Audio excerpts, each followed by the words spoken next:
अस्सलामुअलैकुम। बिस्मिल्लाहिर्रहमानिर्रहीम। पिछले जो हमने टॉपिक्स है ना, उनमें हमने बाकी जो सिस्टम्स थे, आइज हो गया, सीएनएस हो गया, उनके ऊपर हमने इफेक्ट्स पढ़े थे सिंपैथोमिमेटिक ड्रग्स के। ठीक है।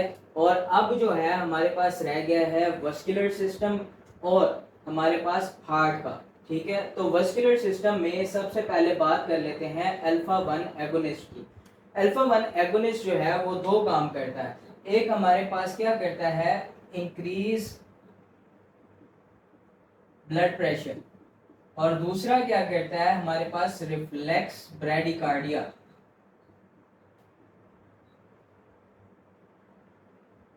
ठीक है। ये दो चीजें आ गई, एक तो ब्लड प्रेशर को इंक्रीज करेगा और दूसरा हमारे पास रिफ्लेक्स ब्रैडिकार्डिया करवाएगा। अब ये करवाता कैसे है? अल्फा एगोनिस्ट जो होते हैं वो हमारे पास ब्लड वेसल्स के स्मूथ मसल्स के ऊपर होते हैं। अल्फा से हमने याद किया था, अल्फा कॉन्स्ट्रिक्ट करता है, तो अल्फा जो है smooth muscles of blood vessels को कॉन्ट्रैक्ट करेगा। ठीक है। इसको जब कॉन्ट्रैक्ट करेगा तो हमारे पास ब्लड वेसल्स जो है कॉन्ट्रैक्ट होंगी, सिकुड़ेंगी, उनका जो एरिया है या पेरिफेरल वस्कुलर, ये कॉन्ट्रैक्ट होगा ना, तो इसकी पेरिफेरल वस्कुलर रेजिस्टेंस बढ़ जाएगी।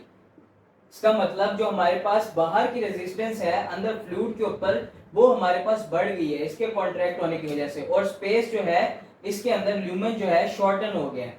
तो ल्यूमेन शॉर्टन होने की वजह से और स्मूथ मसल कॉन्ट्रैक्ट होने की वजह से पेरिफेरल वस्कुलर रेजिस्टेंस बढ़ी और हमारे पास ब्लड प्रेशर बढ़ गया। ये तो हो गया ब्लड प्रेशर की बात। अब हमारे पास आ जाता है कि ब्रैडिकार्डिया कैसे करवाता है। ये क्या होता है कि जब ब्लड प्रेशर बढ़ता है वस्कुलर रेजिस्टेंस की वजह से, तो वेगस नर्व जो होती है हमारे पास, cranial nerve, 10th cranial nerve, vagus nerve, ये हमारे पास एक्ट करती है हार्ट के ऊपर। इसके रिफ्लेक्स के अंदर ब्लड प्रेशर इंक्रीज हुआ तो वेगस नर्व ने हार्ट के ऊपर एक्ट किया, हार्ट की जो पंपिंग है, हार्ट रेट जो है उसको स्लो डाउन कर देगी, हार्ट रेट को स्लो डाउन कर देगी, कॉन्ट्रैक्टिलिटी को उसको कम कर देगी, जिसकी वजह से क्या होगा, हमारे पास हार्ट की जो है कॉन्ट्रैक्शन कम होगी, हार्ट रेट डिक्रीज करेगा, हार्ट रेट डिक्रीज होने की वजह से हमारे पास ब्रैडिकार्डिया आ जाएगा। तो अब ये दो चीजें हमारे पास एक्सप्लेन हो गई। सबसे पहले स्मूथ मसल्स ऑफ वेसल्स जो है वो कंट्रैक्ट किए, पेरिफेरल वस्कुलर रेजिस्टेंस बढ़ी वेसल्स की, और ब्लड प्रेशर इंक्रीज कर गया। दूसरा क्या, in reflex of this increase in blood pressure the vagus nerve act on the heart. ठीक है। वेगस नर्व ने हार्ट के ऊपर एक्ट किया इन रिफ्लेक्स में। ठीक है। और हार्ट के ऊपर हार्ट रेट को कम किया, हार्ट रेट डिक्रीज होने को हम ब्रैडिकार्डिया कहते हैं। इस तरह ये रिफ्लेक्स ब्रैडिकार्डिया हो गया। ठीक है। ये है रिफ्लेक्स ब्रैडिकार्डिया।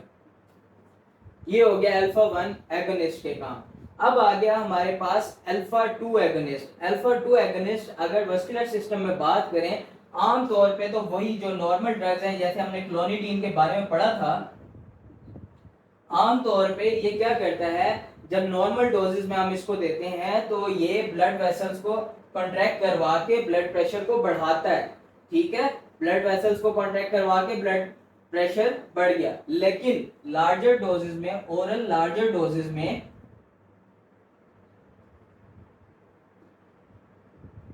ये क्रॉस करेगा ब्लड ब्रेन बैरियर को, और वहां पे क्या करेगा, जो हमारे पास प्री साइनेप्टिक, जो ये साइनेप्स है, दो उनके न्यूरॉन्स के दरमियान ये साइनेप्स है। ठीक है। प्री साइनेप्टिक जो हमारे पास इधर अल्फा 2 रिसेप्टर्स होंगे उनको ब्लॉक करवाएगा। ठीक है। Pre synaptic alpha receptor, alpha 1 receptors को ब्लॉक करवाएगा क्लोनिडीन। ठीक है। अल्फा 1 रिसेप्टर्स को, सॉरी अल्फा 2 नहीं, अल्फा 1 रिसेप्टर्स को ये ब्लॉक करवाएगा, और क्या करेगा, इधर नॉरएपिनेफ्रिन के रिलीज को स्टॉप करेगा, इनहिबिट करेगा क्लोनिडीन। ठीक हो गया। लार्जर डोजेस में ब्लड ब्रेन बैरियर को क्रॉस किया, सीएनएस में गया, न्यूरॉन्स के अंदर हमारे पास साइनेप्स में इनहिबिट किया उसने रिलीज को जब उसने इनहिबिट कर दिया तो एपिनेफ्रिन नॉरएपिनेफ्रिन नहीं जाएंगे, और ब्लड प्रेशर जो है हमारे पास ऑटोमेटिकली डिक्रीज होगा। ठीक हो गया। इस तरह ये हमारे पास अल्फा 2 एगोनिस्ट लार्ज डोजेज में ओरली हम इसको ब्लड प्रेशर कम करने के लिए भी देते हैं। ये हो गया हमारे पास अल्फा 2 एगोनिस्ट की बात। अब आ जाता है बीटा एगोनिस्ट की बात आ जाती है। बीटा एगोनिस्ट हमारे पास बीटा 1 होते हैं, बीटा 2 होते हैं, बीटा 3 होते हैं और नॉन सिलेक्टिव बीटा जो होते हैं एगोनिस्ट।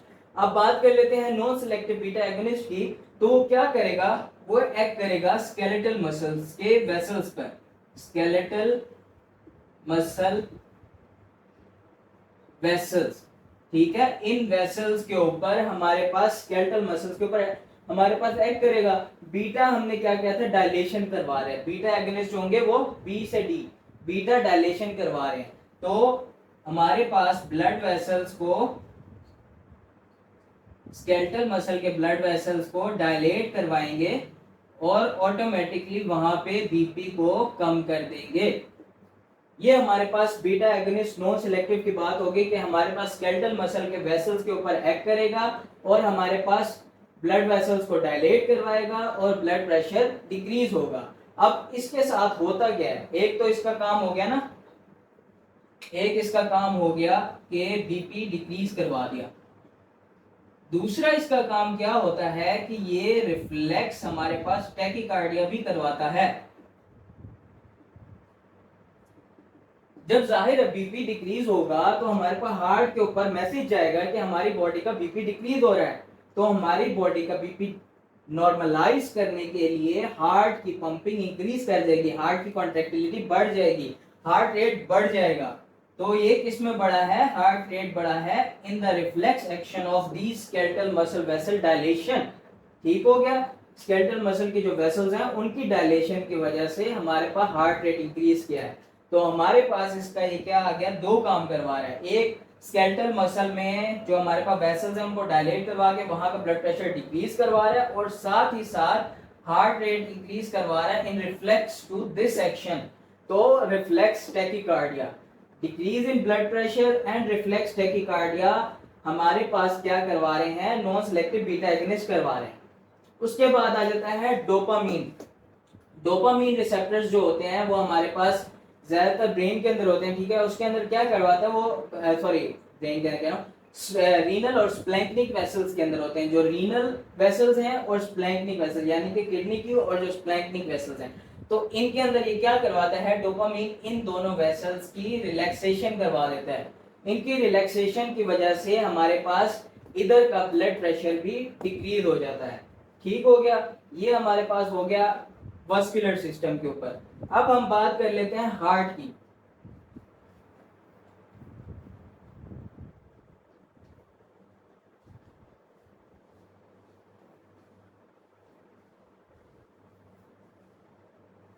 हार्ट, हार्ट के ऊपर क्या होता है, मेजॉरिटी तौर पर बीटा 1 रिसेप्टर होते हैं। ठीक हो गया, हमारे पास मेजरली जो, क्योंकि हमने पढ़ा था बीटा 1, बीटा 2 और बीटा 3। बीटा 1 जो होता है वो हमारे पास कहाँ कहाँ होता है, एक जुक्स्टामेडुलरी, क्योंकि beta 1 lives just in heart, juxtamedullary arteries पे,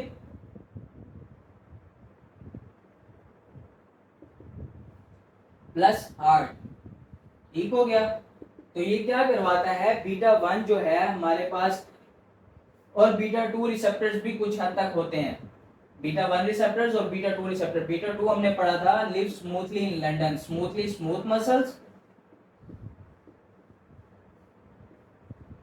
लंदन से लिवर, और साथ हमारे पास लेस इन हार्ट, हार्ट के अंदर भी होते हैं लेकिन कम। ठीक हो गया, तो बीटा 1, बीटा जो है हमारे पास हार्ट के अंदर हार्ट रेट को इंक्रीज करेगा। इसके 3 इफेक्ट्स होते हैं, पॉजिटिव आइनोट्रोपी, यानी कि जो हार्ट मसल्स की कॉन्ट्रैक्टिलिटी है, कॉन्ट्रैक्टिलिटी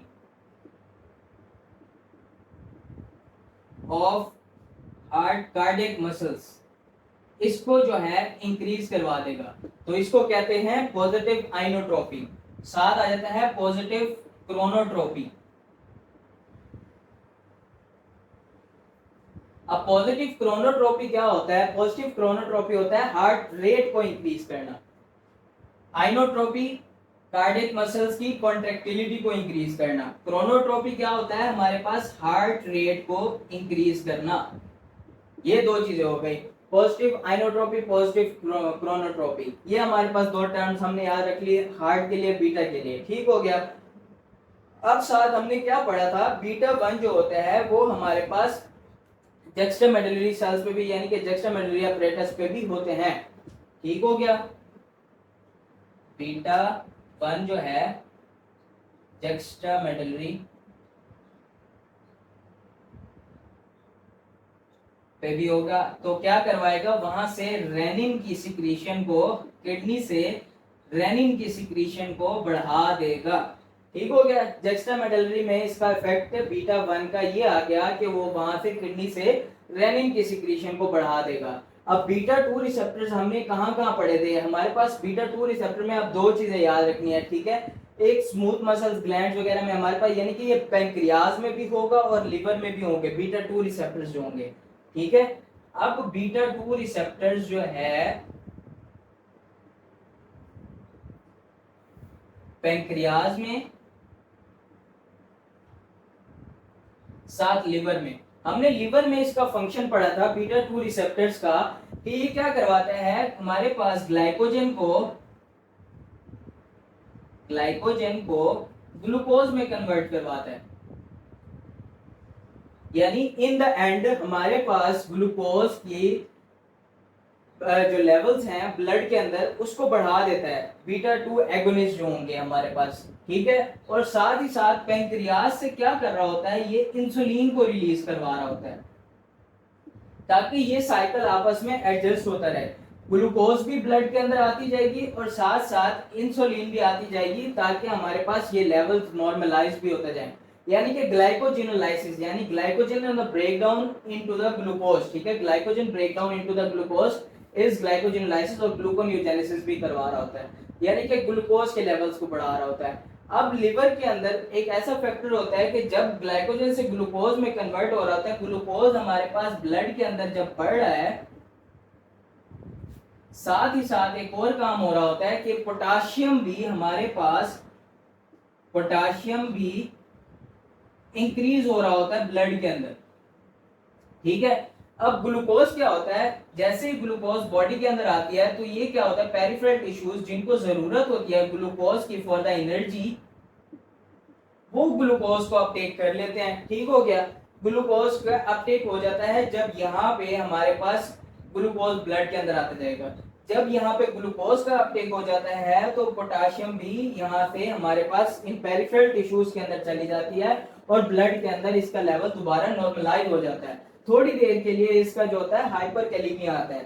ठीक हो गया, जब ग्लूकोज के लेवल्स बढ़ते हैं। अब दूसरी चीज क्या है, अगर हमारे पास कुछ पेशेंट्स, जैसे कि हमारे पास क्या होते हैं, जो शुगर के या डायबिटीज के पेशेंट होते हैं, डायबिटिक पेशेंट्स के अंदर